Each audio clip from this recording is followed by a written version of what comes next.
Mesdames, Mesdemoiselles et Messieurs, merci de suivre Contact Pro Live. Heureux encore une fois de plus de vous retrouver dans un nouveau numéro où nous allons encore discuter d'un dossier qui a fait couler beaucoup d'encre et de salive la semaine qui vient de s'achever.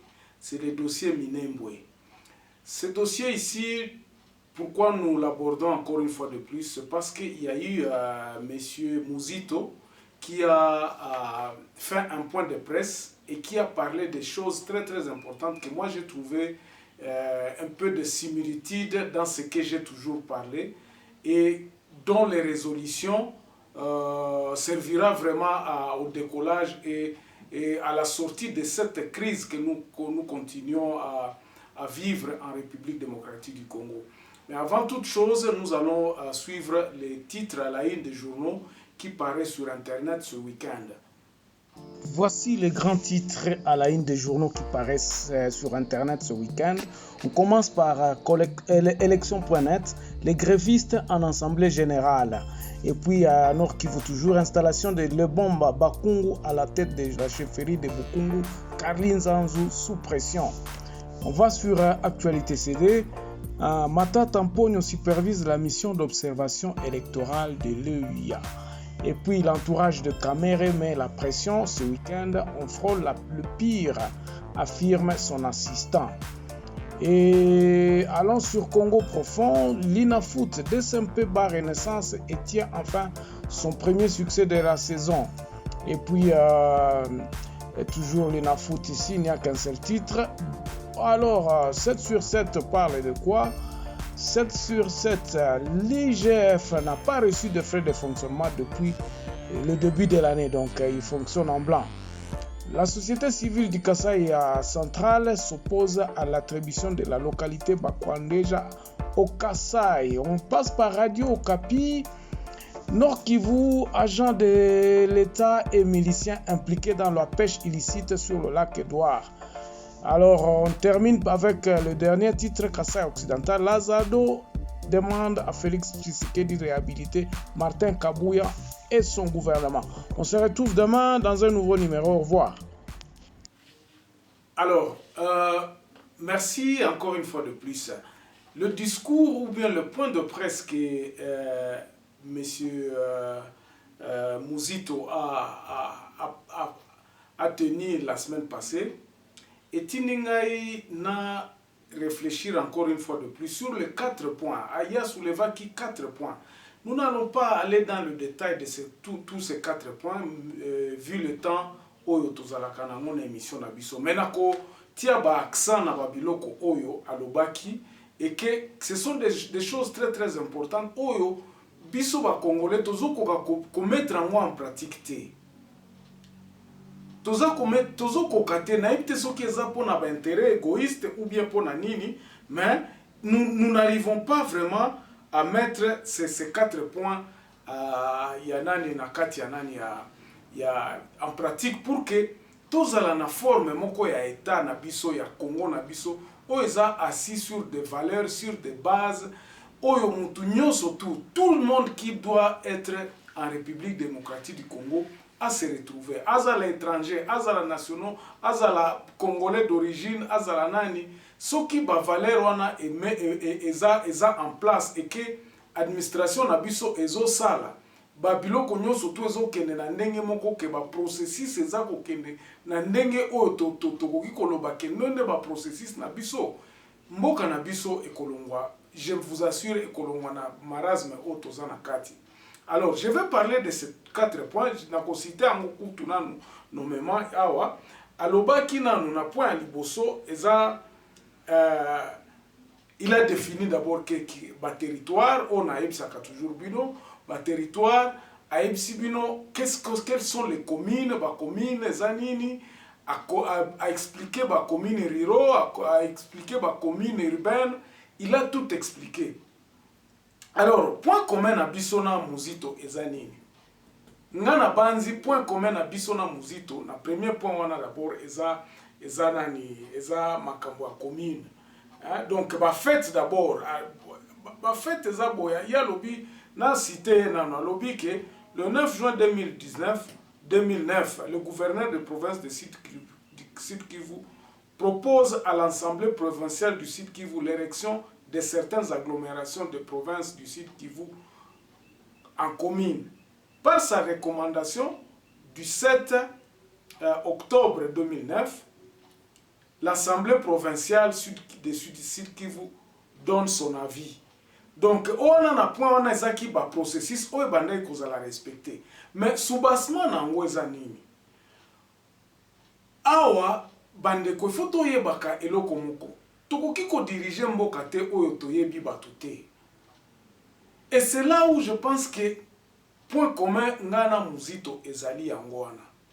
La première des choses que nous devons faire, tout tikana no makambo ba économie banani tout ça.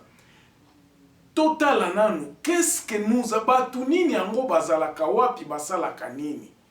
Eza question ya identification ya batu d'abord. Agglomération koki koloba na point mi balona lobaki ke non ba commune na l'Assemblée provinciale et pesa qui proposition en fonction de quoi? Bandeko, ba Congolais to evitaka eloko wana ko identifier batu. Batu nini yango ba vandi awa? Baza combien? Qu'est-ce qu'il leur faut na kati ya batu oyo? Identification est très très important. Okomona na quatrième point muzito apesi ba recommandation na ye alobi, il faut batu ba chef coutumier ba s'impliquer na kati ya likambo oyo. Donc le problème ya liboso ezali nanu toyeba est-ce que batu oyo nani assemblée provinciale etenaki compte na nini? Yango naza koloba kaka eza arbitraire. Bavlamuki kaka un jour balobi kote oyo na Minembwe batu bakoma ebele il faut eza la commune. Est-ce qu'on a identifié les gens? Est-ce qu'on a associé les gens qui ont leur terre là-bas? Ya koloba batu bavandi. Toza na loi moko awa na République na biso oye pesaka mobulu pesaka penza mbilinga na kati ya gestion ya mboka na biso eza loi wana koloba keno le sol et le sous-sol appartient à l'État. Donc pouvoir nyonso ya batu balongola yango na batu. Donc les gens n'ont plus de pouvoir sur leur terre. Bokoyo kango na ba recommandation en muzito na quatrième partie. Mais tokende nanu processus oyo na point liboso alobi ba processus ndenge et se respecta qui. Donc assemblée provinciale est proposée et tindi yango pas ministre asali ba décret tout ça. Alors ce qui tokiti awa na point ya misato alobi l'arbre qui cache la forêt. L'érection de Minembwe en commune rurale sans avis conforme des représentants locaux est l'expression de la culture politique néocolonialiste des héritiers du roi Léopold II. Ça, c'est ce que nous sommes en train de faire. Oyo yango wana toza ko perpétuer yango wana. Tangu Tshisekedi aza kotinda bato alobi bokende ko négocier na ba rebelle oyo baza kuna. Il dit que non ngai moko na kokende kuna na négocier na bato wana. Il ne tient pas compte des gens qui sont sur terrain. Bato wana bazo réclamer nini? Il pense qu'en envoyant le militaire, c'est ça ce que Muzito est en train de parler ici. Ce qui totindi 20 000 militaires na kati na Nord Kivu pour ba mater ma ba rébellion wana tout ça. Sans tenir compte, toza ko komiko sabiso moko que non, eza ba IDF, eza ba Ougandais, eza ba Rwandais tout ça, sans que nous puissions impliquer bato baza na kati kuna. L'implication ça veut dire quoi? L'implication c'est-à-dire que to identifier na batu les gens qui sont sur terrain, sur leur terre. Bato wana to ko identifier bango nini sans que tozala en contact na ba chef coutumier to loba bon. Voici mabele na bino yango oyo. Boye biso bato nini yango bazala kepa na bino boza combien?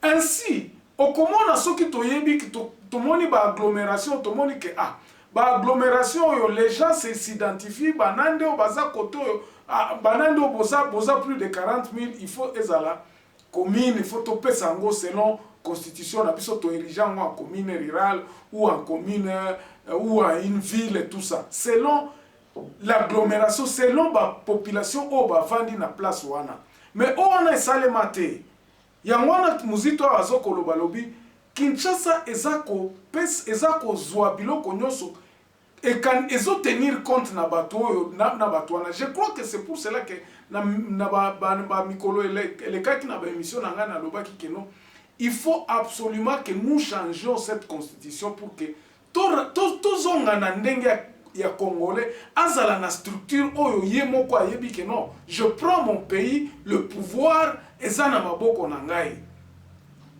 Congolais azala na Minembwe, Congolais azala na Kasangulu, Congolais azala na Ouwele kuna, Congolais azala na Mbandaka, na Mobai Mbongo ayebake o eza mboka na ngai, c'est moi qui gère ici, c'est moi j'ai ceci, c'est que je peux apporter à la République. Alors Muzito awa aleki na point mususu alobi boy. Avis et suggestion. Pour l'absence d'avis conforme de l'Assemblée provinciale du Sud Kivu, donc pour vice de forme et de décret du Premier ministre Matata, réactivé par les décisions levées de surséances prises du Premier ministre Bruno Tshibala, est entaché d'illégalité. Donc, illégalité, on est kendaki. Pourquoi? Parce que d'abord, sous bassement ya batu, toyebite. Lelo oyo bato ba kozala na Minembwe, personne ne vous dira combien de Munyamulenge sont là-bas. Alors on va trouver une solution sans que nous sachions combien de personnes sont là. Comment tokozwa solution ndenge nini? Il faut toyeba ba s'identifier, ba yeba ke no mutu oyo aza Munyamulenge azalaka kuna. Mutu oyo aza munya soki nani aza munande azalaka place tel. Ba agglomération wana tangu toko ezala na fichier. Nde ba état civil ya wana toza koloba, ba état civil. Tangu tokozala na ba fichier wana, c'est dès lors que nous pouvons commencer à proposer. Assemblée provinciale ekozala na ba données moko réel à koloba que non. Na place tel boye, batu baza ebele, voici ils sont en nombre de 500 000 par exemple. Place wana il faut ezala boye, il faut ezala boye, il faut ezala boye. Mais tant que toza na ba données wana te, ça ne sert à rien de discuter. Tokobanda okendeka na ba discussion o toza na ba données réelles te. Ba données réelles na biso ezala kaka oh non, c'est ni yaki awa sala ki boye. Ce n'est pas ça l'état civil na biso. Nous devons reconstruire le pays à la base.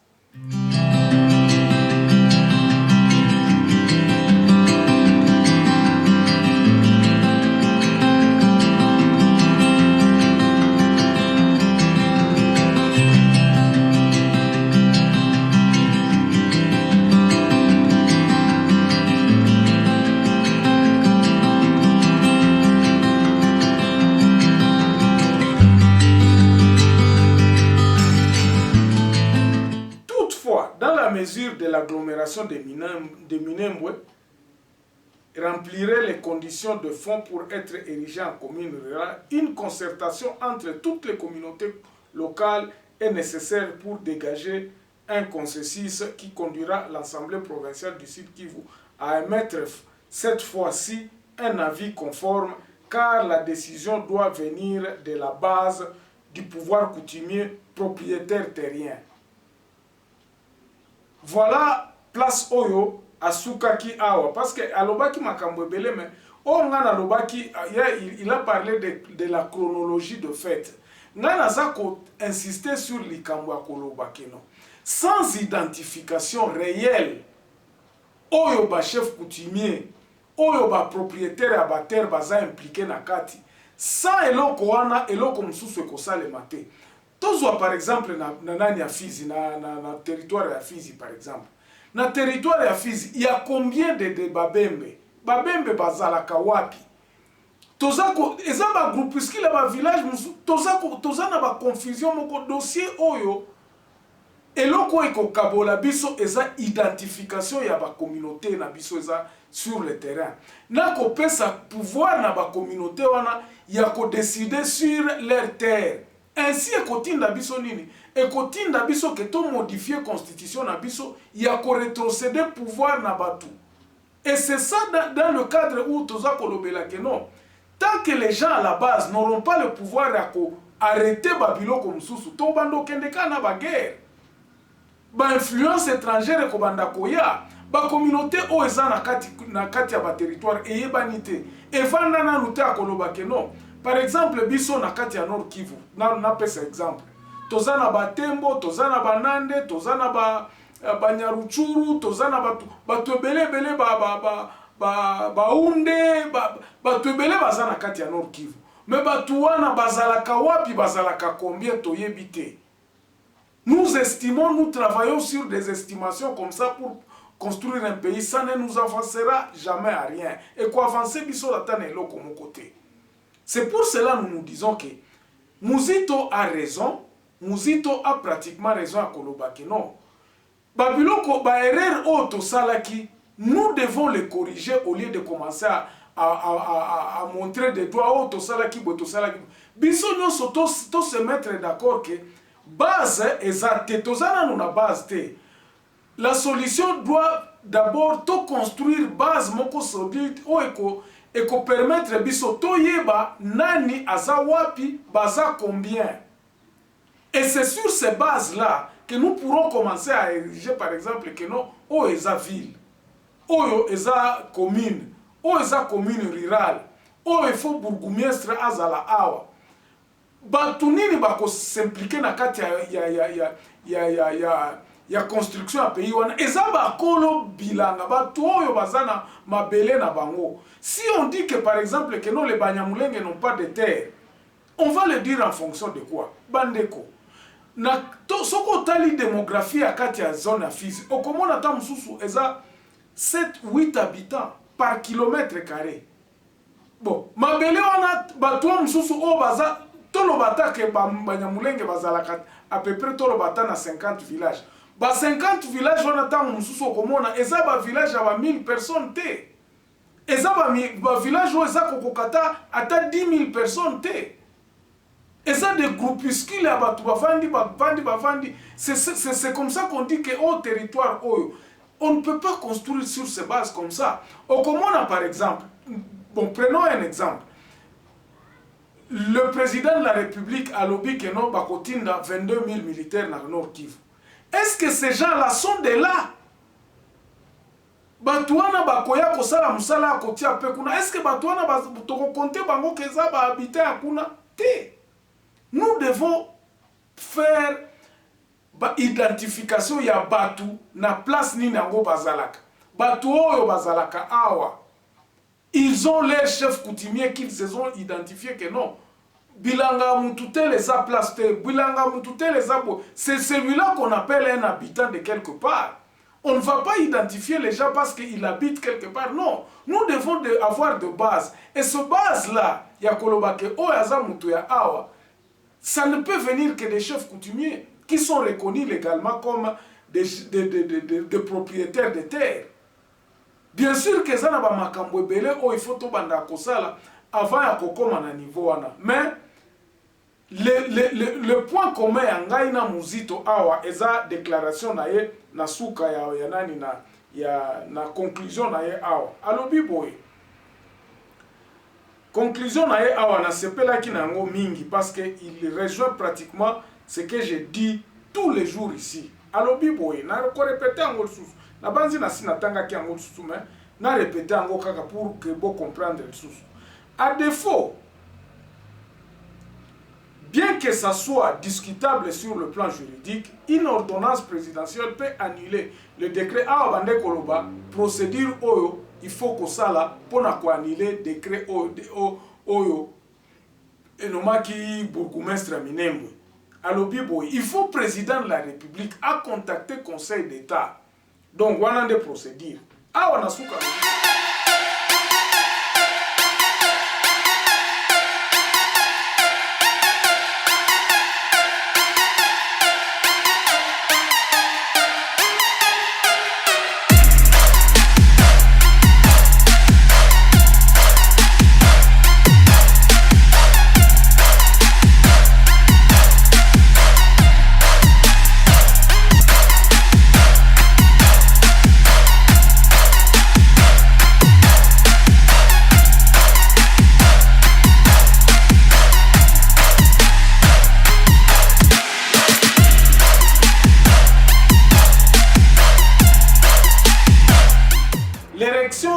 De la commune de Minembwe en commune rurale sans l'avis conforme des représentants locaux et l'expression de la culture politique néocolonialiste des héritiers du roi Léopold II, un monarque étranger qui en 1885 s'est accaparé de nos terres en les déclarant vacantes. Donc c'est ça un peu qui me réjouit en disant que Bandeko, cessons de faire cette politique-là de colonialiste. On est au 21e siècle, Lélo. Batuna Batuba, comment déjà, nous connaissons, nous devons nous libérer de cette culture nationale et colonialiste. Yako kanisakaka que non pouvoir nyoso ezakaka na mutumoko, le président de la République, comme le dit la Constitution. Non. C'est pour cela que moi j'encourage, il faudrait absolument que tout passe na étape pour changer la Constitution. Yako banga te que non. Le changement de la Constitution sera dans le but de rétrocéder le pouvoir na maboko ya bakolo mabele. Babembe bazala na bayeba epa na bango bandi wapi place ni suki. Baza na nini baza ko se gérer ndenge nini. Toko yeba na ndenge nini, toko se respecter ndenge nini soki to yeba nite.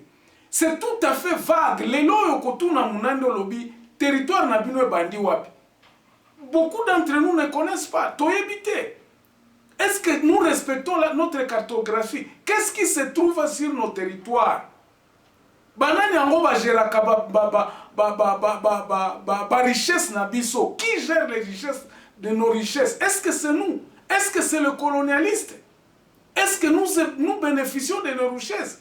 Mouzito l'a bien dit à l'obi que beaucoup de gens, les réclamations sont pratiquement, il y a Batou Bazako réclamé Oyo Biloko na bango. Nous devons nous conformer à cette loi à Koloba. Les loyo kiangani. Eza yangai. Même si nous disons que nous tous nous sommes Congolais, mais nous venons de quelque part. Nous appartenons à des tribus. Quelle est l'étendue de terre que nos tribus avaient? Babiloko nande il faut totala likolo na toto yeba nini yango banande baza wapi eloko nini yango ils se réunissent comment, ils sont combien sur leur territoire. Ainsi les agglomérations qui se regroupent atatoza par exemple le territoire na biso tolobeza na bon disons c'est pas 80 000 km² ou bien c'est pas combien de agglomérations à Batou parce que dans le banande il y a des clans. Est-ce que place à Oana, est-ce qu'on peut les appeler des villes, on peut les appeler des communes ruraux? Place il faut les identifier. Chef coutumier bakosali sabiso akolo village nabiso ezalaka bo bokendo identifier banande kuna village boye bezalaka. Nous en connaissons, mais tant que nous n'avons pas un fichier, tant que nous n'avons pas de données que nous les Congolais nous allons construire nos fichiers de base à Koloba biso ba Congolais toyebi biso boy. Ne comptons pas surtout sur les étrangers pour venir faire ce travail pour nous. Non. Quelqu'un disait que l'histoire de ce pays devra être écrite par le fils de ce pays. Et nous continuons à ignorer cela. Or, c'est une vérité qui nous rattrape maintenant. Toko jamais qu'on dirige Mboka Oyo dans l'illégalité, dans les discours ou bien dans les humains. Non, ça ne nous avancera à rien. Voilà un peu ce que j'avais à réagir sur la conférence de presse que M. Mouzito que j'apprécie beaucoup. En tout cas, dans mon akiba propos nae, il allait dans la tendance à Makambu dans le Baka toujours awa. Et c'est de là où nous devons commencer pour reconstruire notre pays. On se revoit très prochainement dans un nouveau numéro. Merci, au revoir. Ce qui nous manque patriotes engagés, c'est l'action. Mais comment agir si on ne pense pas? Le comble dans tout ça, cette complicité consentante est due à l'ignorance. En effet, la présence du culte de la personnalité confirme qu'il n'existe pas ici un système visant à transmettre les éléments de la raison. Il s'agit plutôt de l'exploitation et de l'implémentation des émotions ainsi que des sensations en lieu et place des idées. Ce quiproquo initié par la bien-pensante permet de vivre éternellement l'imposture.